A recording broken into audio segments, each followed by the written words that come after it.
Voter. 1000 বছরের শ্রেষ্ঠ বাঙালি বঙ্গবন্ধুকে শ্রদ্ধা জানাইতে দোয়া পাঠ করবো, তোমার ইয়ে করবো। শ্রদ্ধা কি একরকম?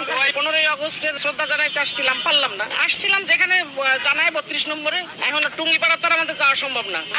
আমার যেটা বাড়ির কাছে সেইখানে আসছি, মোহাম্মদপুর থেকে। আমার 14 গোষ্ঠী থেকেও করে না, তবে আমরা আওয়ামী লীগের ভোটার। সমস্যা আছে?